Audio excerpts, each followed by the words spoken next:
Welcome to the Ancient Coin Podcast with Aaron Berk, a show about ancient coins from the viewpoint of a seasoned professional with nearly 30 years' experience. Here's Aaron Berk and Mike Nottleman on the Ancient Coin Podcast.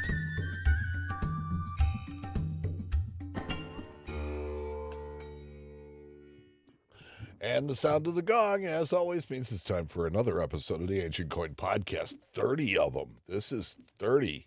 Yeah. I'm Mike Nottleman. I'm Aaron Berk. And tonight we have a couple of different auctions that we're gonna talk about and some really cool things, as well as our educational segment, which tonight focuses on grading, as well as our Pearl of Wisdom to take with you wherever you go. So Aaron, what was it this week that really caught your attention? So, depending on when you listen to this, these could be over. But if you listen to them, this episode pretty quickly, which a lot of our listeners seems to get it in the first 2 days, 3 days. So, thank you for that support, guys. I really appreciate it. But I wanted to mention the Goldberg sale first off, and that is going to be this Sunday, June 18th. And it's going to be their Long Beach sale. And Goldberg usually has a nice supply of ancient coins in their sales. And so always something good to see. But they Ira Goldberg always focused a lot on Jewish coins, so he has a lot of Jewish coins that come back through his sales a lot, and so he seems to always have probably one of the best groupings of Jewish coins being offered every year, whether it's at the New York International Sale, which is their New York sale, which he shares with a couple of other auctioneers, or it's their sale themselves. So they have a nice group of Jewish coins, and I wanted to focus on a few of them here. The first one, lot 1678, Mike. Yes, sir. So, we have the Jewish Wars, and then after that, we have another rebellion by the Jews to the Romans called the Bar Kochba Revolt. And during the Bar Kochba Revolt, we have these cellas, which are kind of like tetradrachms, essentially. But most of the Bar Kochba coins were overstruck for the most part on Roman coins that were circulating in Judea at the time. And so what's interesting about this cella is that it has, if you look on the obverse of this coin, Mike, you'll see that there's a temple that represents the Jewish temple. And above it, on a few issues, and this one in particular, has a wavy line that goes above the pediment of the temple. There are some that actually will have a star at the center or nothing. So this one is the wavy line, which I really enjoy. And I listened to a discussion on these coins that David Hendon gave a number of years ago in San Francisco when I was there for a show. And he described that the wavy line actually probably represented the golden ivy, grape ivy, that they would hang on top of the temple during certain holidays, and that the wealthy of the wealthiest Jews would come and they would hang gold grapes to give tribute to the temple from that vine. The star is supposed to represent, I believe, a lantern or a torch that was dedicated by a important figure in Judea, and supposedly you could see it burning for forever from far away. But the temple provided so much symbolism, obviously, and worship for the Jews, and they put all of their gold and all of their silver in here. And so this wavy line really represents how important their offerings were to the temple.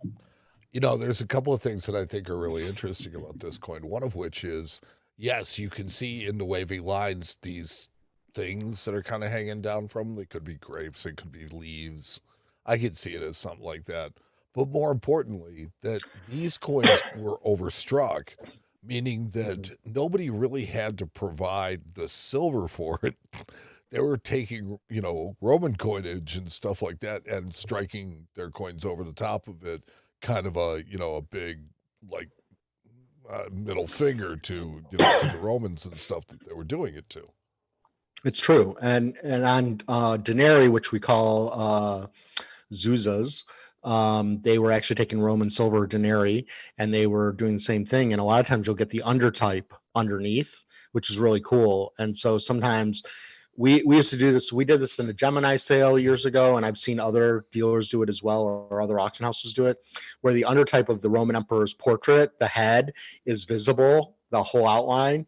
And so they will use the orientation of the head to show that on the picture in the catalog instead of the orientation of the coin itself, because it was more interesting that the underlying condition was all there. Sure, and I guess it would be easier to see it from an abstract viewpoint, if it is oriented correctly. Correct. So, but anyway, I love this. Out of all the Sellas, I really love the wavy line one. That's one of my favorites. Well, there's currently no bids on it, so you can go right ahead. I mean, most auction houses, they really don't get their bid. Like if you're going to bid on a coin that's over $10,000, you probably aren't going to leave it with the auction house. You'll probably show up and bid live, or bid over the phone, or bid on the computer. You don't want to necessarily, a lot of these people don't want to, I've always felt like in this situation, I mean, they have an estimate of 20,000 up. I think that's actually a crazy price for this, honestly. One of the reasons they do is because it's actually, so a famous Jewish numismatist named Mildenberg, he actually wrote a book on these, and this is the plate coin in his book. So one of the reasons why they're putting such a huge price tag on it is because it's the plate coin in Mildenberg's book. It's also very nice, but I don't see this coin being worth more than $12,000 to $15,000 total. So, and they're starting at 10, so that might, right. Yeah. So if it was me, if I was just only willing to pay 12,000, I would probably just leave the bid at 12,000 and not worry about it, and if they sell it over my bid, whatever. I wouldn't sit there and chase this coin particular, unless having a Mildenberg plate coin is important to you. Then you go for it. Then you certainly go for it. Because this is a nice coin. It's a beautiful coin. It's published in a couple other places as well. So I mean, it's got a nice published pedigree, which is nice, in several places. So that makes it a desirable coin, and it's very well struck for the type. So moving on, we've got lot 1754, and so we've profiled these before in previous podcasts. This is the Vespasian silver denarius, and it shows Judea Capta on the reverse. So this is Vespasian showing he conquered the Jews and putting it on the coins. And you have to remember, coins were what? They were propaganda. And so, of course, Vespasian wanted to show him conquering this Jewish uprising that took place in Judea. And so you have the Roman soldier with a palm tree, and then you have Judea mourning below, subdued. So again, you can generally pick these. This is a decent example. It's it's EF. I'd say it's more VF on the obverse and more EF on the reverse, but we'll get into grading later. But again, it's a nice type. A lot of times you can get very sticky figures on the reverse with some of these dies. This one's actually pretty good, generally speaking. So I've got a couple of cracks. Cracks. Towards 11 o'clock, there seems to be a die crack. Yeah, nothing major. No, it's still a die crack. I mean, to me, that's interesting. Yeah, but not damage. No. I'm not talking about a cracked flan or anything. I'm just talking about a die crack. Yeah, correct. You are absolutely correct. So, if you collect Judea type material, or you're just interested in collecting Roman coins with the rebellion of the Jews, this is a very good coin to have. They're generally, you can pick them up sometimes relatively inexpensive. They obviously have big demand, so anything decent is going to go for $3,000 to $5,000, which most people can't afford. But I've sold these for in fine condition for $300 and $400. So you can get them. It just, again, when buying ancient coins, it's not always. I mean, if you can buy the best and you have the means, go for it. Sure. If you don't, just get the best quality you can for the money. It doesn't matter in the end. We're collecting coins. This is about having it's about enjoyment. Correct. And so, I mean, I love buying, and I've mentioned this before, I love buying worn, famous types because then I can offer it to a client that doesn't necessarily always have the amount of money to spend on the most expensive quality of that type. And so, and as a dealer, I want to be able to, excuse me, as a dealer, I want to always be able to serve every client that I can.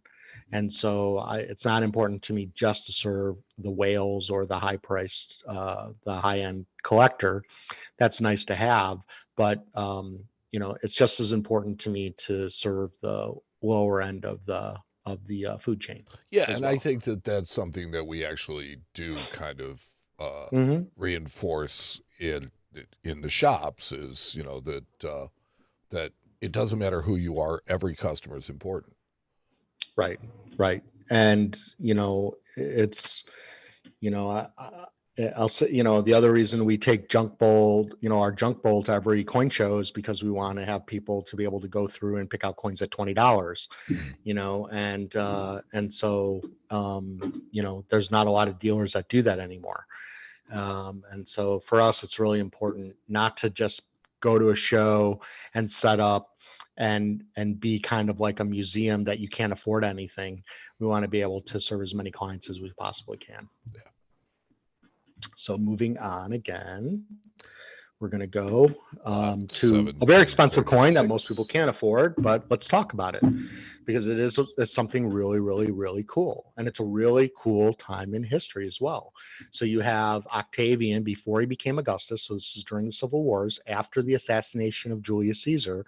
So you gotta, let's put it all into perspective here and kind of set the mood here. So we have the assassination of Julius Caesar by Brutus and Cassius and the assassinators. They're then run out of Rome, and Octavian and Mark Antony are fighting against them. And and here Octavian wants to be the next Roman emperor, and so he wants to, and he's really the descendant of Julius Caesar anyway, and so he's the adopted son of Julius Caesar. And so to have the Senate and the Roman people behind him, here he's showing Julius Caesar's portrait on one side and Octavian on the other, saying he's with Julius Caesar. Yeah. And there's not too many portraits of Julius Caesar in gold. So this is one of the most sought after of all of the coins. Of anybody who's putting together a 12 Caesar set in gold generally will never have a portrait Caesar. They'll have the Libertas or some of the other issues that don't have any portraits on them. So they, maybe they might have the elephant denarius instead of the portrait denarius. I mean, obviously you can get a portrait denarius pretty easily, but it's very difficult to get a portrait of Julius Caesar on a gold aureus. So I just think it's really cool if you start looking at what was going on at this period, how all of the powers that be were jockeying for power and how they were trying to manipulate or bring themselves together to be able to get the support of the Senate and the Roman people. Clearly, this coin is super rare. And, you can tell from even the bid on it currently. But, what strikes me at first is the off-centered nature of the strike on it, and how it doesn't have a complete strike. So that says to me that there probably are none that are like that, or maybe one or two that have a complete. No, there are. But this coin will easily bring 75,000 to 100,000 plus. Yeah. I've seen this type go for 250,000. So no, I think the only negative about this coin is the planchet itself and the lack of it. Yeah. So, but both portraits are fully there. You just have loss of inscription. What is there is spectacular. Mm-hmm. Absolutely. And, it doesn't have an old pedigree. The pedigree goes back to 1976, which is decent. Came from a Vishon sale. It was in the Gas Photo collection. Gas Photo now owns C&G, but at the time he didn't. And it was sold at NAC in 2016 and then sold at a couple other places as well. So the last sale was 2018. I guess we can look it up on Coin Archives and see when it sold last. So it wasn't that long ago, honestly. So somebody has only hung on to it for a few years so far. So you wonder if it was bought in and because it didn't sell, and then or somebody just after a few years decided that it was time for it to move. Yeah, or if they bought it with the intent of flipping it all along. Maybe. But I love this time of history. I think it's really cool. If you guys get a chance, check this coin. There's a really nice history here written about this coin. So check it out. And again, we don't have to be able to buy these things. We can all enjoy them visually. So there's nothing wrong with that and learning along the way. So so that's what I have for the Goldberg sale. I haven't done it in a while, but I wanted to go back to looking at some e-sales, a lot of e-sales out there. So many that a lot of people complain that there's too many of them. There's literally one every day somewhere in the world. That's true. And so sometimes 2 or 3. And so there's a lot of opportunity to buy ancient coins out there for reasonable prices. So you just have to be patient and really hyper focused because you got to go through a lot of garbage to find some. Well, you got to kiss a lot of frogs, right? But you will find a prince once in a while. You do. So also this Sunday is the Neville sale. This is the sub business of NAC. This is the kind of their offshoots of things that they would never put into their normal sales. So, but they obviously get offered a lot of coins, and so not everything's going to go into their NAC sales. So Neville is kind of their off brand of the NAC auction. So, but there's always some interesting rarities in here in lower quality. And so the first one I want to point out is lot 81. And this is the Salinas tetragram minted in Sicily. Generally speaking, these go for 8,000 and up in general. And so you can see this one's all scratched up. The metal is terrible, but the imagery is all there. And this one's pedigreed all the way back to 1920. So it even has a pre-1970 pedigree. If somebody gets this for under $500, that's a steal, in my opinion. To get something that's pedigreed of a nice of a type that's often collected for big money, and it has the pedigree going back to the 20s. To me, that's pretty cool. Yeah, and this is a coin that most likely saw actual use as money. Correct. Which is unusual for tetragrams like this. They generally didn't, but this obviously, and it could have been, wear and then Mother Earth and just being mishandled and all that other stuff. Correct.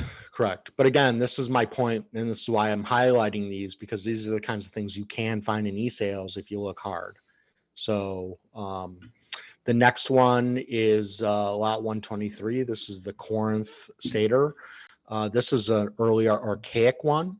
And so these in high grade can go for $10,000 and up in some cases. And so here it's 80 pounds. I mean, that's really cheap. I thought you meant the coin.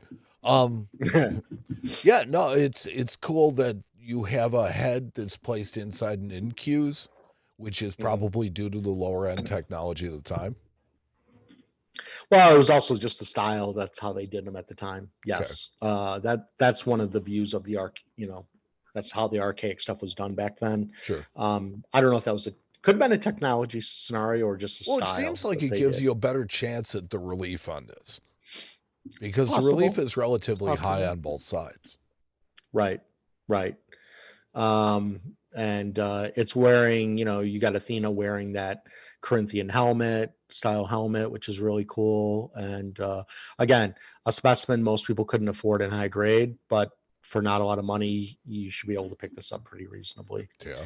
And then finally, we have Roman coin, Roman provincial. This is Hadrian, minted at Alexandria in Egypt.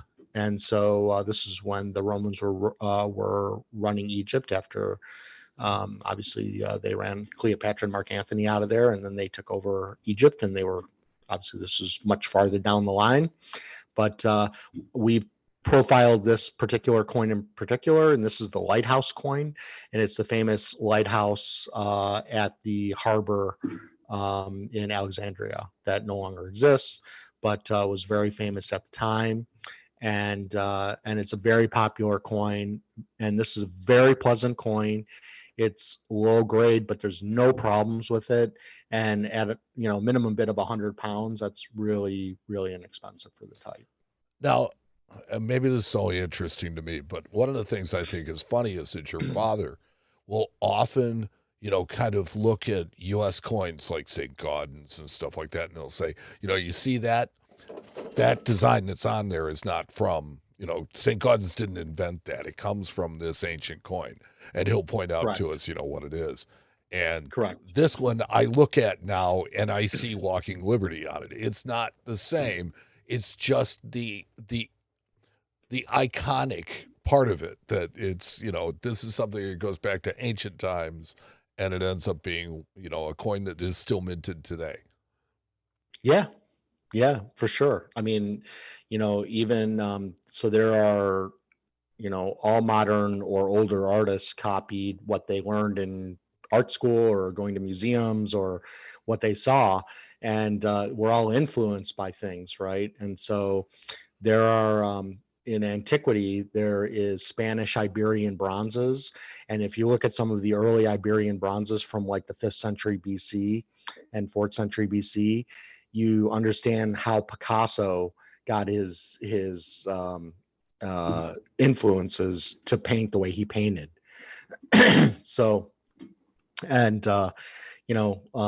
and Iberia is in Spain, and so it makes sense. Yeah, why but Picasso I mean, would I guess be what I was familiar getting with at that. is it's these iconic images, right? It's like Right.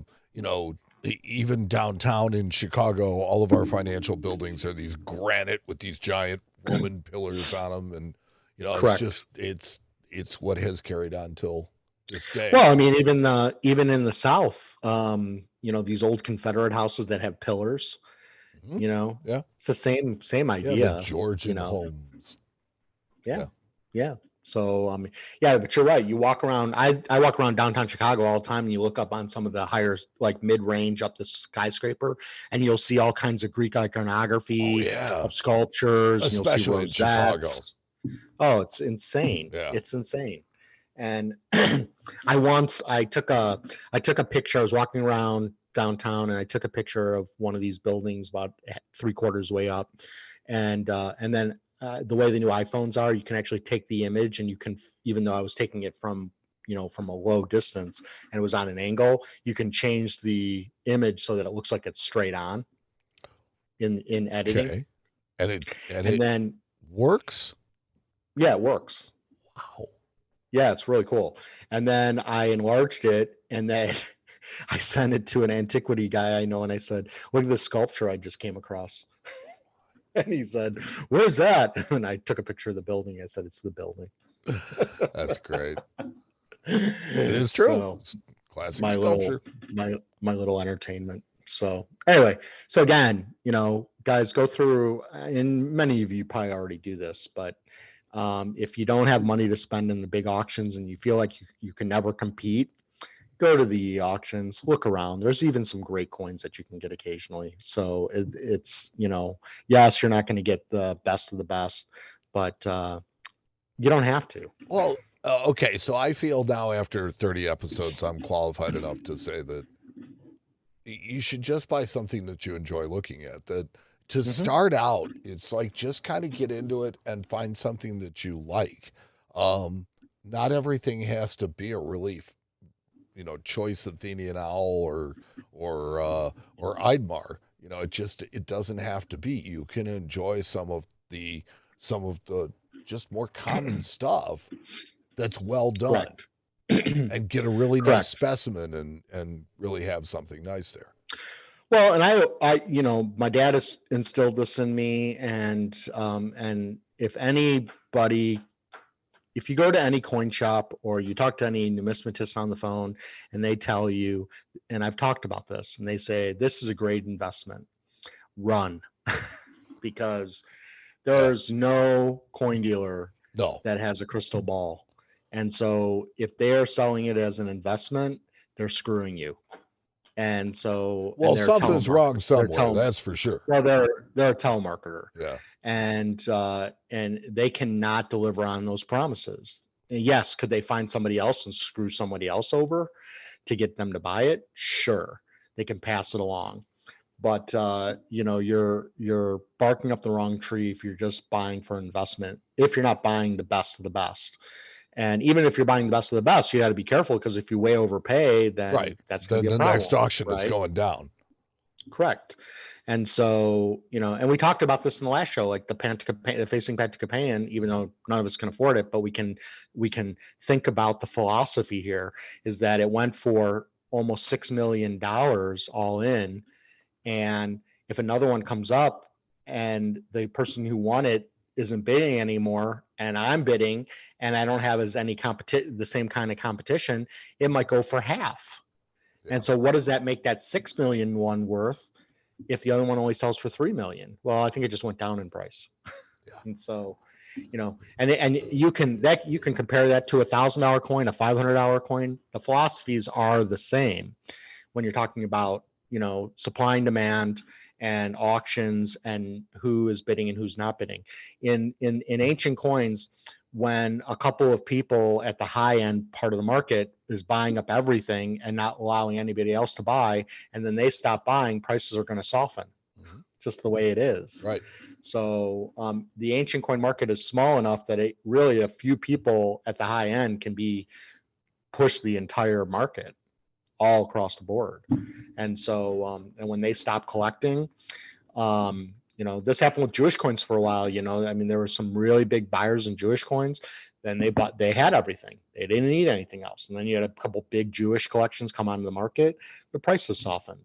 Now they've kind of rebounded, but everything goes through cycles as well. And so that's what you always have to kind of remember. But again, you buy these to have fun, not as investments. If you end up making money in the end, great, but don't buy them just for investment. But coins in general, coins are a bad investment because they've been going down steadily for like 3 decades now. And so, yes, they're a hobby. They're something to have fun.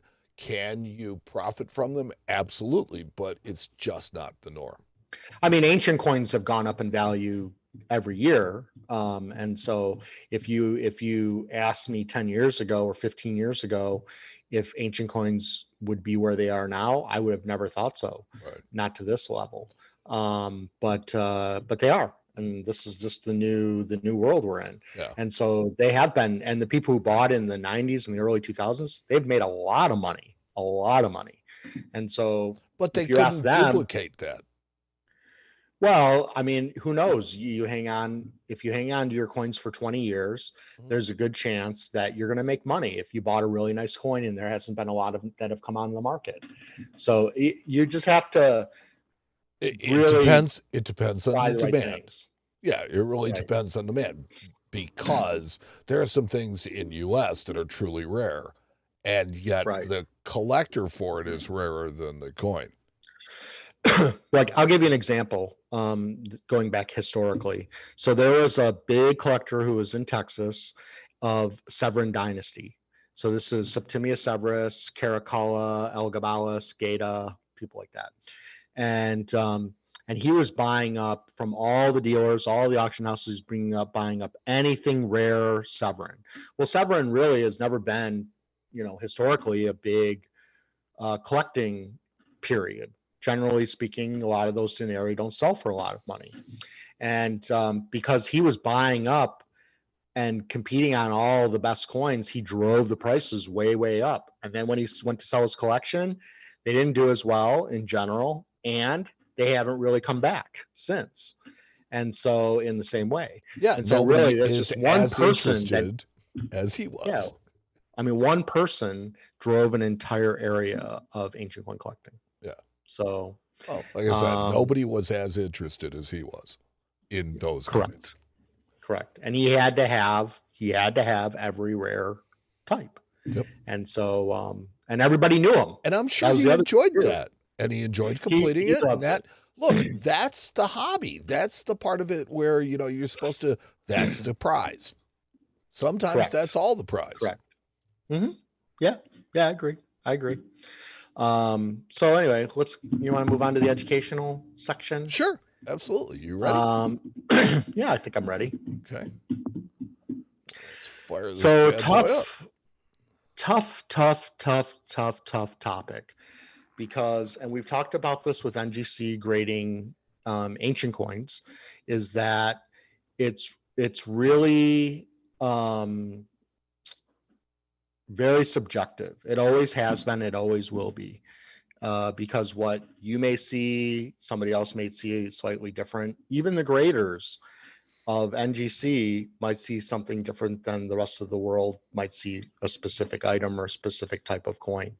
And so that's why it's never really been a big focus when buying ancient coins on really how somebody graded a coin, because we might grade a coin EF and the next person grades it mint state.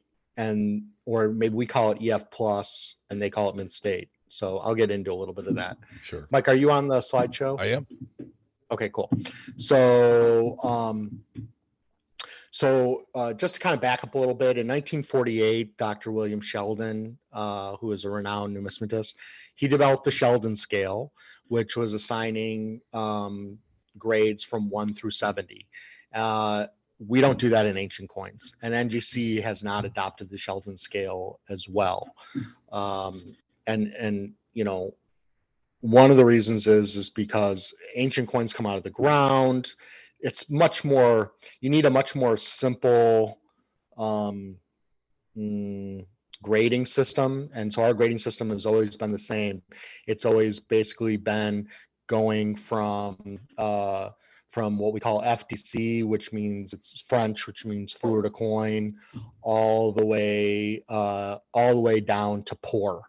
And so we actually have names like EF, VF, very fine, extra fine, and then there's subtypes. So some, like my father likes to say VF plus or EF plus. Well, you could say a VF plus is closer to an EF, but it's not quite there. So it's like kind of like one of those plus standards or something like that. It's the nicest VF you've ever seen.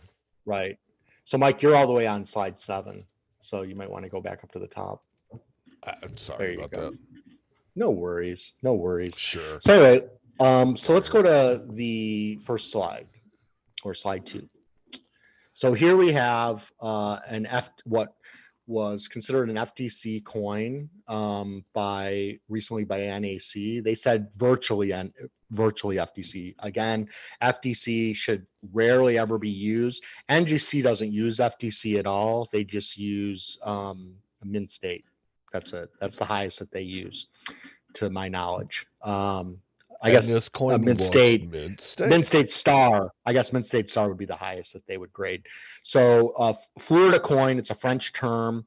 It basically means that it's perfect in every possible way. Centering, surfaces, strike. It's just perfect all the way around. And it really should be hardly ever used. And so it should be a rarity to have this come up. And so I think that's why NAC says virtually, because they're afraid to even say FTC. So they say virtually, essentially. Yeah. So, I mean, this one might have had a small little hairline in the cheek. And so maybe that's why they pulled back a little bit. But really beautiful coin. And this is where it gets really subjective, because it's your eyes that are really telling you the story of the surfaces, the centering, the flat areas. That's going to really determine how you grade a coin. And so it's very much, as numismatics states, the study of coins. It's very much the scientific part of coin collecting. So, I mean, Mike, you can attest to this in U.S. coins about how difficult it is, and guessing how the grading companies are going to grade out a coin that you guys submit. Well, yeah, it's an educated guess, but you can be surprised from time to time. But this is a beautiful mint-state coin. I can actually see this as being mint-state, which, I mean, before this podcast, I would have never thought that an ancient coin could have even been mint-state. Right. Well, this one they're saying better than mint state. They're saying FTC. Well, FTC, okay. So, I mean, I'm kind of like a literal translation on it. And if you think about it from that standpoint, it's still mint state, correct? Well, no, but what I'm saying is, if you think about the literal translation of fleur de coin, is that of all the coins, this one is a flower. So this one is aesthetically pleasing in every way. It's one that would decorate rather than just exist. Correct. So if you move to the next slide, we're just going to go down the grades from greatest to worst. So here we have an Alexander the Great tetradrachm. This was graded mint state. And so, I think now if you look at the reverse of this coin, I think NGC may have said brushed. And if you look, you see the kind of the linear lines and the surfaces. That's what they're kind of getting at. Yeah, the striations that run kind of like from 8 to 2. Right. Yeah. Correct. To me, it's pretty crazy, because you gotta think about this. You probably wouldn't see this with the naked eye. It's only because it's it's magnified so much. Well, magnified, it's also got huge bright daylight bulbs on it that are picking up surface that you'd never see. I mean, from this, I can see the cleaning too. Yeah, well, you got to remember too, all ancient coins are cleaned. Sure, but I mean, I can really see it. I mean, you can see where they've kind of done a really nice job in some parts, but in the parts that they've done that, they have definitely left. Well, that could have been where there was more earth, more sediment, more thick sediment on the coin itself. Yeah. So there's hard patination that is on the coin, and there's soft patination. And so sometimes some of this incrustation can come off real easily with chemicals, and it doesn't hurt the surfaces. And sometimes you need to clean it with a brush. So absolutely, it just depends on the situation, and what's on the coin. But again, all the high points, mint state just means as struck with no wear. It really doesn't have any wear anywhere. You can talk about the cleaning process, but as far as the strike goes, this is about as good as it was when it was minted.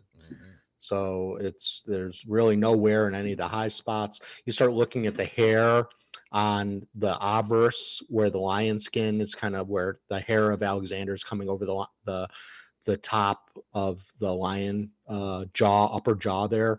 You can see most of it is there really is no wear in any of that spot, and that's the high point of the coin. So you start to look at the high points and you say, is there wear?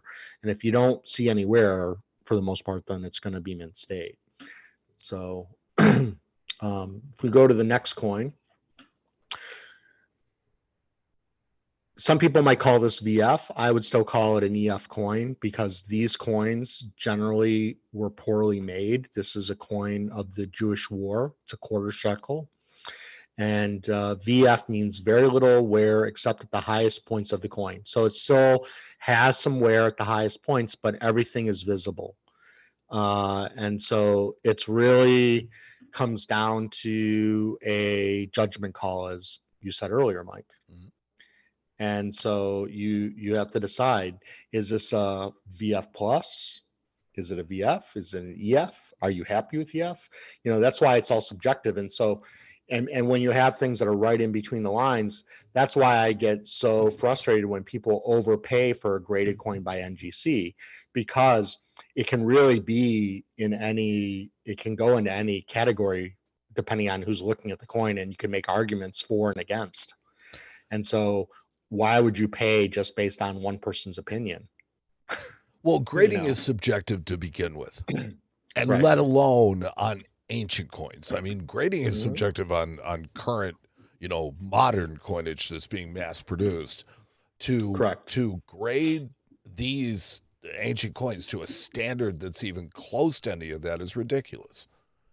Well, and the other thing is you guys in US coins have gray sheets on most of the classic stuff to be able to look up prices, see what things are bringing.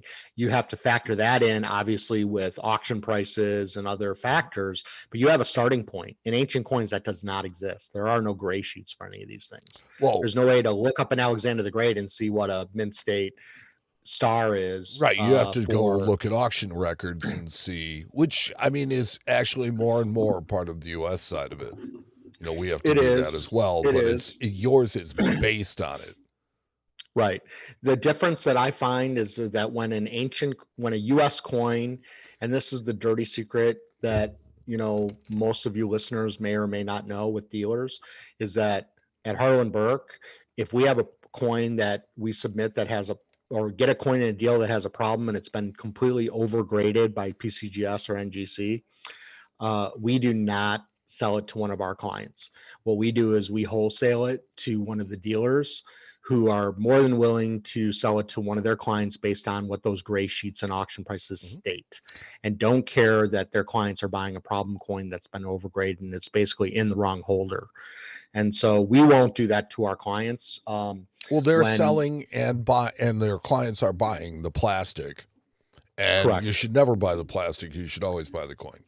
And that's why I've always stated that with ancient coins as well. And so, but even in a very stringent, very controlled, slabbed market like the US coins, you still have coins that are completely grossly overgraded. They're just missed completely by the grading service. One of the biggest coins in US numismatics, the 33 Double Eagle, is overgraded. There is no question about it. Completely. But it at that point, it doesn't matter. It's the only one that in private hands that you can own. Which makes even less sense as to why you'd overgrade it. Yeah, I think they just felt like, who knows? Yes, they overgraded it, but the grade had no bearing on the price. No, it has nothing to do. Just like, the Eidmar that I just bought for I was just thinking about that. That didn't have a star, it wouldn't have brought more because it had a star. It already brought way too much. Yeah, it brought all the money already. Right. It didn't matter what the grade was at that point. I was just making if you didn't listen to the last show, I was talking about the fact that they didn't star it when really, in my opinion, it should have been starred, but they didn't star it. So whatever, but it didn't matter because it didn't affect the price any. When you get to those levels of price coins, the grade really doesn't matter that much. Well, then doesn't that just reinforce your diatribe about the fact that the grading really doesn't matter?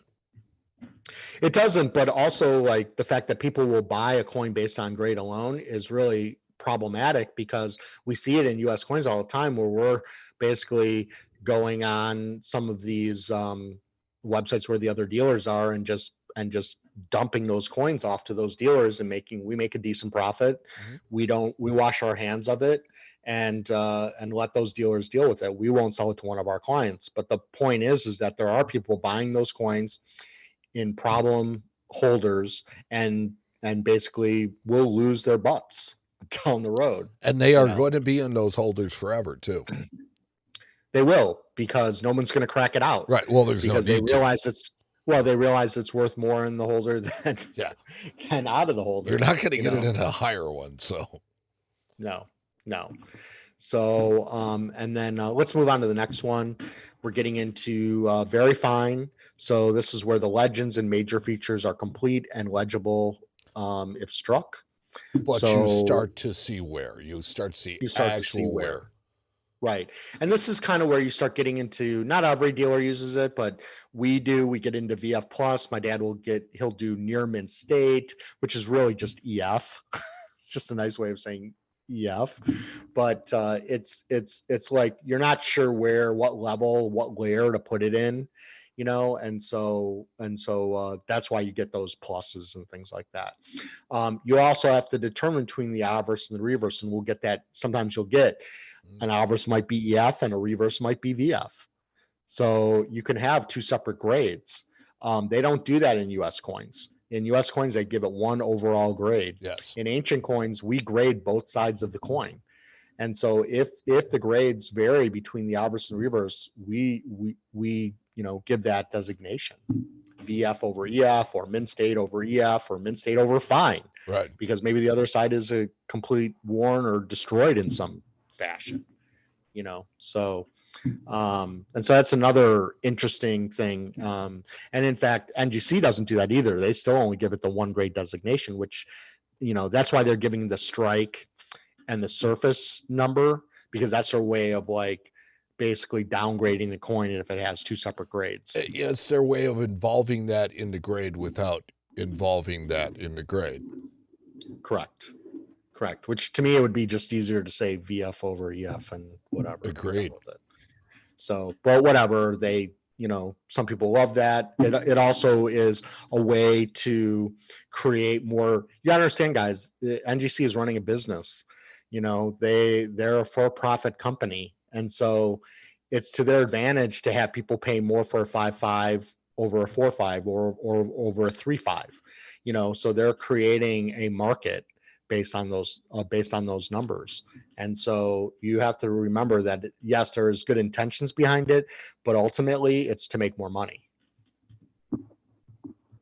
So, and if we go to the next coin, we're going to get to fine. So this is legends, visible, readable for the most part.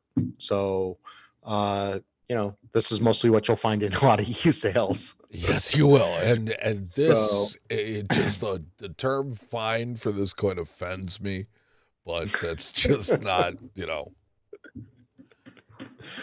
And if we go to the next one, we have, it goes down to VG, or very good. And this is outlines this is that kid, of isn't it? What's that? This is that kid that hangs out in our window, isn't it? No, this is actually the Byzantine Emperor, Maurice. Okay. So that's not Christ. Actually. It is Byzantine, at least. I was good enough with that. You are correct.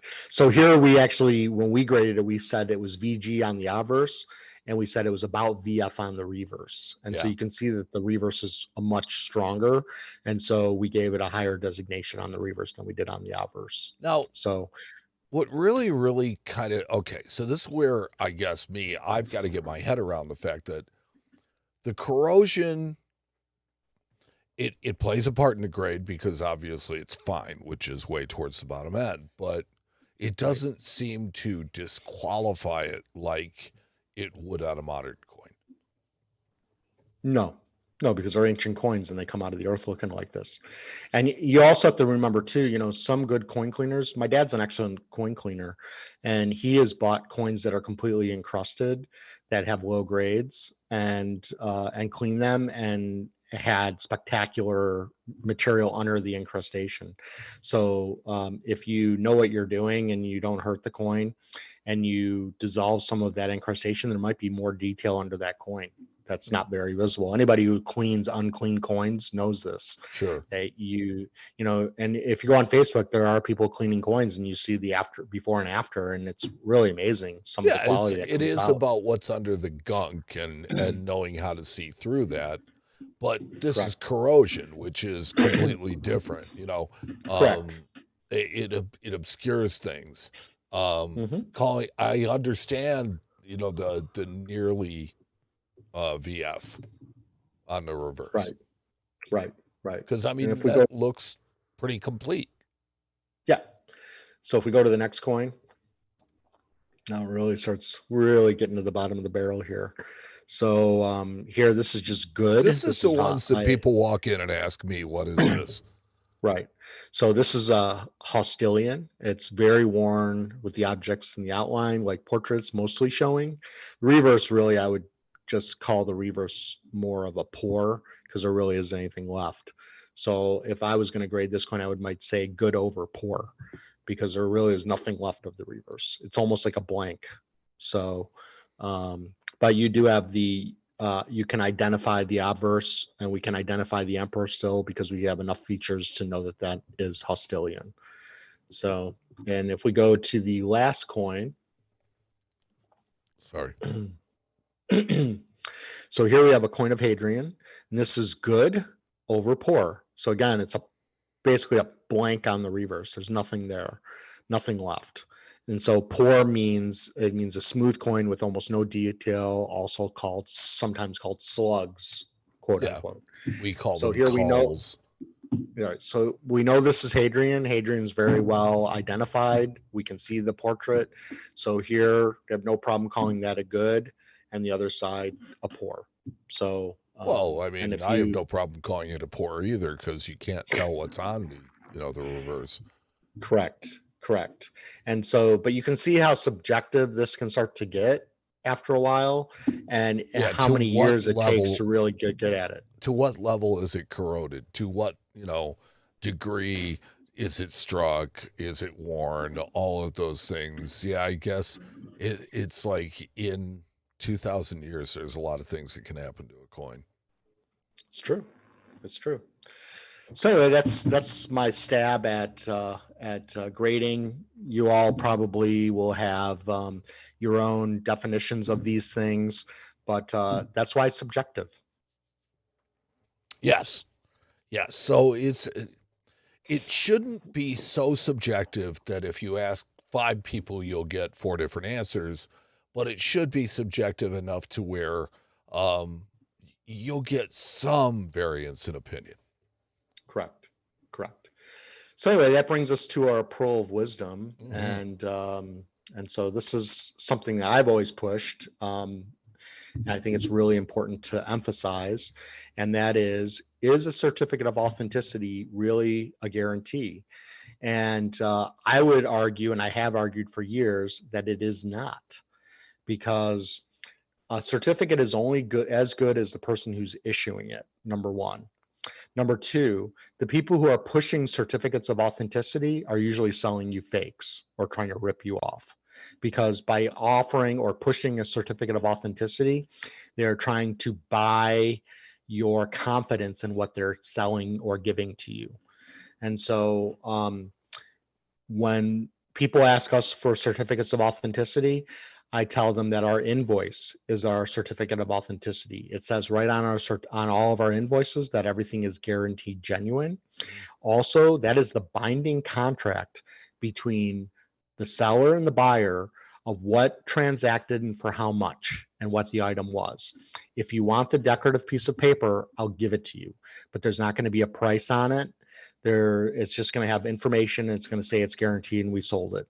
I can tell you some horror stories of people who threw away all their invoices, were only left with certificates, of a very well-known antiquity dealer that sold fakes for 30 years, who finally just went to jail, named Sadiq in New York. And the person who he had passed away, unfortunately, and he probably worked at a factory job, probably spent $50,000 with Sadiq, and he had passed away, and his ex-wife had authority over the house, went and saw everything was fake, and all he had was the certificates, which had no price tags on them. And so really, she had no way to go to Sadiq and say, well, this is what my ex paid. So there's no proof there. There was no binding contract of the transaction. It was just a certificate, and it was a certificate of a fake. Right. And so what did it guarantee? It's as good, that certificate was as good as the coin was. Right. Well, in this case, it was artifacts, but and most of you who have dealt with antiquities has heard the name Sadiq. The reason why he finally got arrested, and this was only last year, is because, and we've talked about the state's attorney in New York who has got this vendetta against collecting ancient coins and antiquities, and all the people he kept on bothering in the trade finally said, why are you going after us? We're legitimate business people. Why don't you go after the guy who's been selling fakes in New York City for 30 years, ripping people off? Not only ripping them off in New York, but across the country. That's mail fraud. And so they finally raided his house, and he was making the fakes right there in his shop. Wow. And they raided, and there was all kinds of fakes. eBay is littered with Sadiq fakes up to, he's doing it for 30 years. And so there are versions of fakes that he made 20 years ago.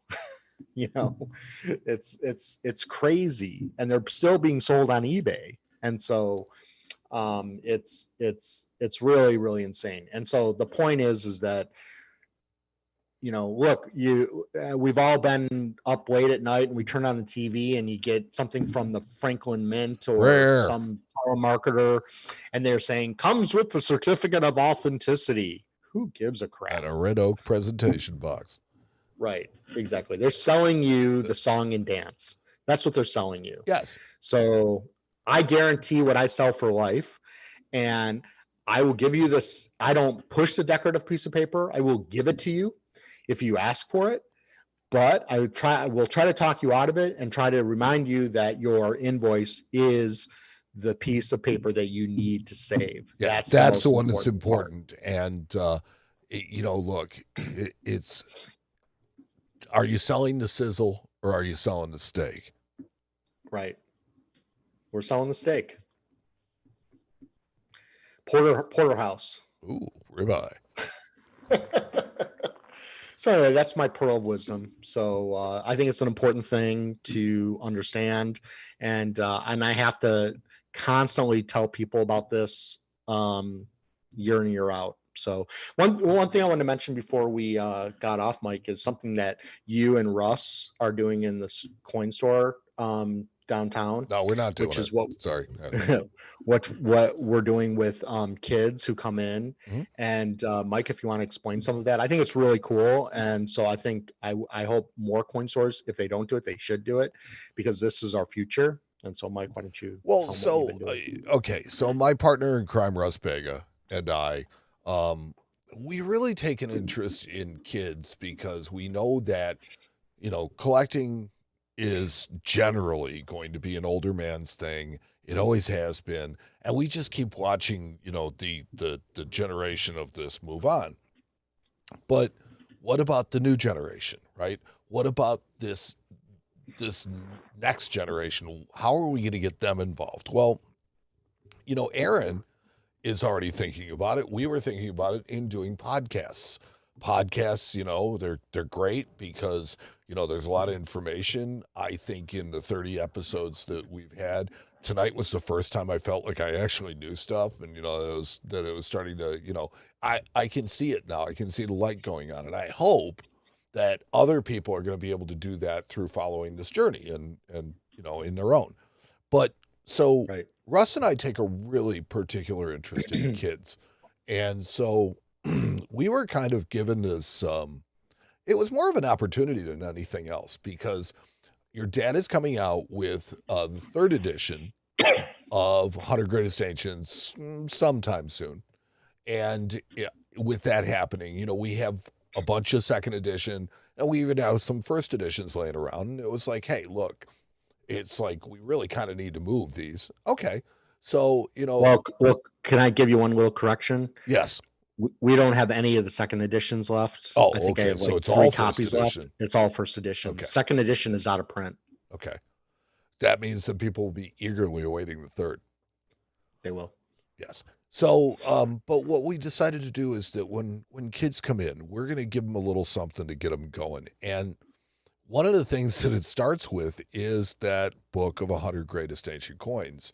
And it's funny because, yes, the kids like it, but I think that book is more aimed at the parent, because the parent sees, hey, wait a minute, they just gave my kid a $30 book. And then we start talking to the kid, and we're like, okay, so, here's some U.S. stuff. It's like, you got to have an Indian headset. You got to have a buffalo nickel. It's just these iconic coins that it doesn't matter whether or not they keep them. It doesn't matter. It's just to expose them to them. And the fact that they're in the shop means that they already have an interest. So we're just really trying to nurture that from a very young age, and just trying to put it into it. We give them away presidential dollars. We give away ancient coins all the time, just a lot of these things to kids to try and get the next generation involved and to try and give them the passion for it that Russ and I have for sure, and Aaron has. Yeah, I mean, we're giving them a U.S. coin book, I think, as well. Yeah, we're giving them a folder. We're giving them some presidential dollars to go in the folder, because what good's a folder without coins to go in it? Right. We're giving them a blue book, which is a really good reference. And then we explain to them that, hey, look, the prices in this are really not something that you can depend on, but you can use it one coin relative to another, and you can see that this one's a way better coin than this. So we teach them how to use the guides, how to find the information, and then it really is up to them and how thirsty they are to learn. But usually if you give them a good kickstart, it's like they come to it. I mean, I think most of us as collectors, as adults, we collected as kids. There was something in there somewhere where we collected, and a lot of us left the hobby when we had children and came back. That's fine. That's a pattern, and it happens all the time. So if we can kind of foster that youth, the youths. Well, and you mentioned earlier about the fact that it's an old man's hobby. Well, it wasn't, because back in the early days in Chicago, there was 20 different coin stores in the downtown loop. Now there's just us. And in the actual loop area, because like Carson's Perry Scott's had a coin department, Marshall Field's had a coin department, J.C. Penney's had a coin. I mean, they all had coin departments. There was a coin shop on Madison. There was a coin shop on Clark. Yeah. And that was because kids collected. And what killed kids collecting first was probably baseball cards, and then it was computers, and then video games, and then phones. And so I think now we're starting to see a cycle of kids starting to collect. And in fact, if you go on Instagram, there's all kinds of kids doing things on Instagram with coins. Well, and so I will tell you, though, that there are a lot of people out there that create content and put it out there and put it in places where it's safe for kids, and it's material that is okay for kids, and are always trying to push that end of the envelope too. So, we're kind of going to the audience. We're figuring out where they are, and then we're trying to broadcast to it there. Right. Yeah. I mean, my biggest problem always, and I've mentioned this before, I think on this show, I wrote an article about it once, is, why are the coin shows dying? And part of the reason is because we're not gearing towards the younger crowds anymore. We're gearing towards the auction houses, at least we used to. And people are always complaining why the dealers leave early. And the reason the dealers leave early is because the show is making us get there on a Wednesday, and then you're there Wednesday for setup. Sometimes they'll even start professional Tuesday. Preview, but then you're going Thursday, Friday, Saturday, sometimes Sunday. But by the time Friday rolls around, Friday afternoon, it's dead. There's no one there, and you're basically looking at each other for 2 days. And very little public has come in because they got to work, and only the very wealthy come. And it used to be that wealthy people would travel all over the country because there was no internet. Well, now that there's internet, they don't need to travel to a coin show anymore. And so they don't come. So it's become very regional. And so the kids then show up on Saturday and all the dealers are gone. And so, and that doesn't look good on the industry. It's bad. But I have to tell you, as a dealer, I'm sitting there for 3 days and twiddling my thumbs for 80% of the time, and I'm ready to go home because I feel like I'm just wasting away. Well, there needs to be some innovation in the industry in that regard, because the fact of the matter is it's absolutely horrible for somebody who is raising a family, right? You're out of town from Tuesday until Saturday. They want you to stay until Sunday, and it's like you've been gone since Tuesday, which means you got to be back in that shop on Monday to just kind of check out what's happening while you're gone. And so, where was the family time on that? Well, it doesn't exist. Well, that's not good for people either. And you want to know why? Like I had this argument with a couple of big dealers a number of years ago, because they said, "Well, why can't we have it like Comic-Con and stuff?" I'm like, "Well, you're gonna have to run it over a weekend and forget the weekdays." And they're like, "Oh, dealers would never work on a Saturday or Sunday, or never work on a Sunday." And I'm like, "Well, then you won't be like Comic-Con."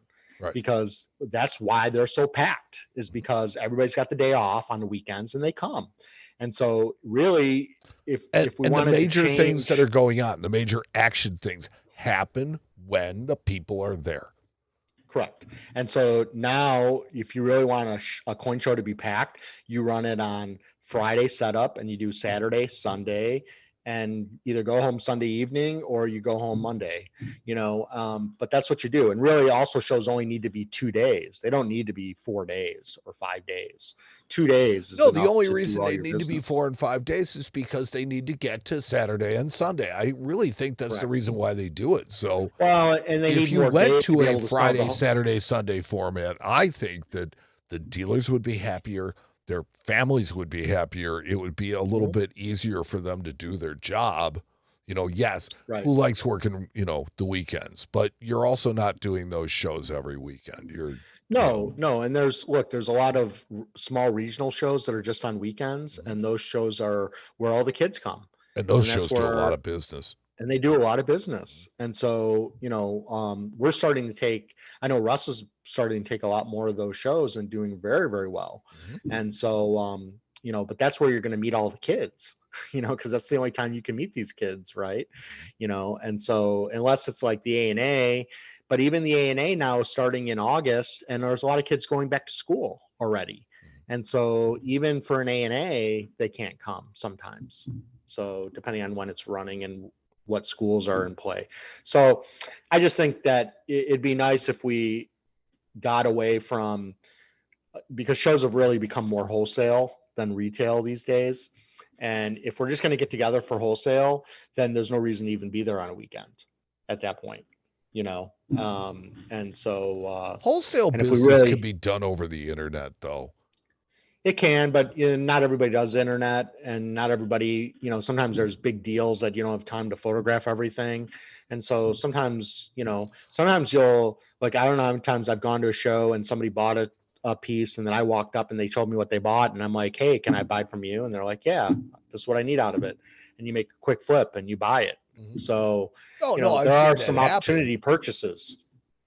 Yeah, no, it's honestly, it's more a matter of if you really honestly believe that shows are too long, you need to cut the days from the middle of the week, not the end. Yeah, you do for sure. And if you want to have kids come and build our dying industry, as where a lot of people have discussed it as being, then you need to have more things over a weekend and less over a weekday. I am That's not just going to the- end on that negative note. I am going to spin it in a positive way, because I will tell you that the future is looking better. That It is. COVID actually kind of did. got people looking at coins again. And did. all of the content creators on YouTube, Mm-hmm. Instagram, and TikTok are really, really driving a lot of views. There's a lot of people Yeah. that go to it. And I also think that and you're right, the positivity of it. I just get negative on shows, but also the positive thing is that there's a cycle of kids that are getting tired of looking at their phones all day long and want something different. And so coins are a great alternative to being on their phones. Parents love it for Or that. if they the want to look at educational coins on section their of it. phones, that's fine too. Well, it gets the brain working in I a get different it. way. I get it. And so man. there's a lot of positive that comes from it. So I'm just happy that at my company, we have always tried to push education on kids, and whatever we can do to provide that for them, to get them started. We're all in. Yeah. As a company. No, I have to say that's not just talk. That's actual truth. Absolutely. All right. 30. That was number 30, Mike. That was We're number done. 30. That's Put it away. this is getting to be a habit. It is. So we'd like to thank everybody that helps us, everybody that inspires us, and most of all, everybody who listens, because we really like doing this, and we think it's a worthwhile venture. So you got anything for him, Aaron? Thank you for all your support, and please subscribe to the YouTube channel if you haven't yet. We really appreciate that. And thanks for all the wonderful feedback that you've given us at shows and Absolutely. emails and just walking into the store. We very much are humbled by it, and we appreciate you so much. And it takes a lot to humble us. Yeah, we'll just end on that one. All right. So We will see you on episode 31 of the Ancient Coin Podcast. So long, everybody. Thanks for listening to the Ancient Coin Podcast with Aaron Berk. We'll return with another episode soon. Meantime, you can join our private group on Facebook. Just go to facebook.com and search the Groups tab for Ancient Coin Podcast Discussion Group and ask to join. There you can become part of our community, where we share and discuss ancient coins, as well as the show, the ancient coin market, auctions, or just to give our own opinions on things in order to learn together. Join Aaron and Mike again soon for the next episode of the Ancient Coin Podcast with Aaron Berk.